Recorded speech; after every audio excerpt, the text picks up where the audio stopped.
Hi, everybody. Carl the Prado, A to Z Business IT. How are you doing today?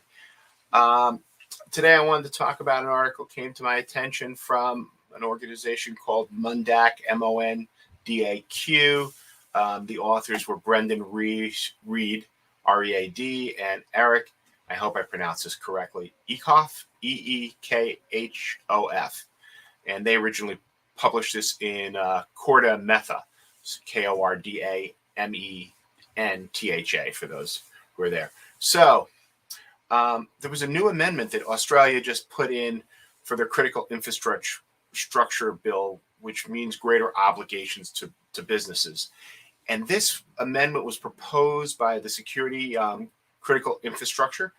It was swiftly passed by Parliament on March 31st and came into effect 3 days later.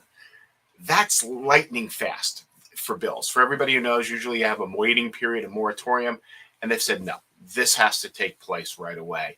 And so what it is they've realized that many organizations now need to comply with comply and mandate risk management programs and have government reporting and other obligations. And they've seen resistance to this because there's been obviously some cost. But what's been coming out from this is they realize that a data breach is much more expensive than the cost that would be incurred from adding more, for putting in the proper framework to make sure that their businesses are safe.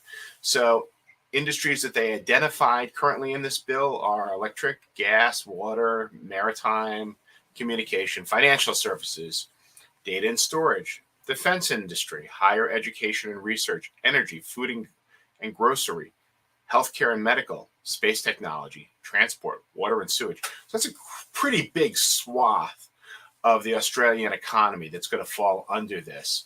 And they said, basically what they're looking at is organizations or industries who own or manage critical infrastructure or assist are required, among other activities, to adopt and maintain a critical infrastructure risk management program.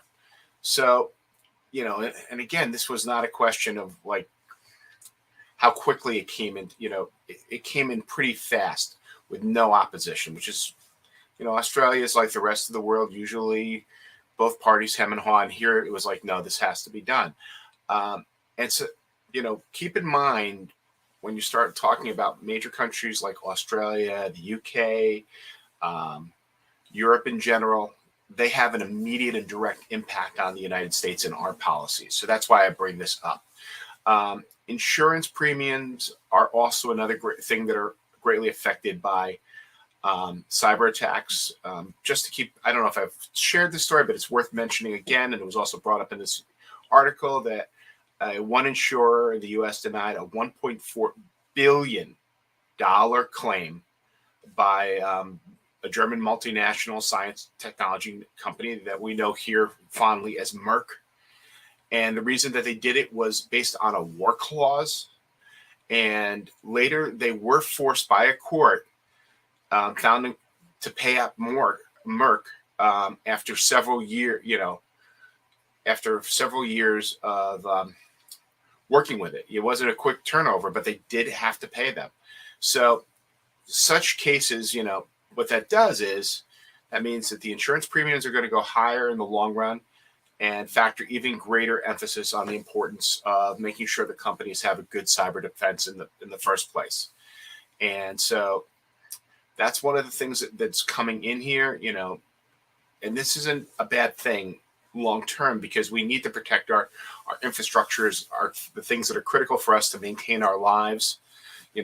When I was a kid and we talk about computers, I would meet people my age when I was a younger guy, and they go, "Oh, why do we need to use computers? It's so much easier to use the pen and paper." And I know I'm aging myself with this comment, but in today's society, you can't run a business without technology.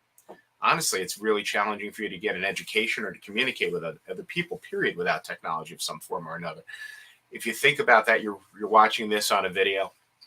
So technology just is baked into our infrastructure and into the way we do it. And so the fact that government, which is one of the slowest entities in the out there, has decided to move swiftly, and yes, it is in Australia, does start to look at where we might be heading as a country as quickly. Even though we have a lot of infrastructures in place like NIST and so forth, depending on depending on where you are, where your industries are. This was a grand sweeping reform, and we wouldn't be surprised to see other reforms like that hit the United States. So if you at the end of the day, you really don't need a reform to make sure you're taking care of and securing your business.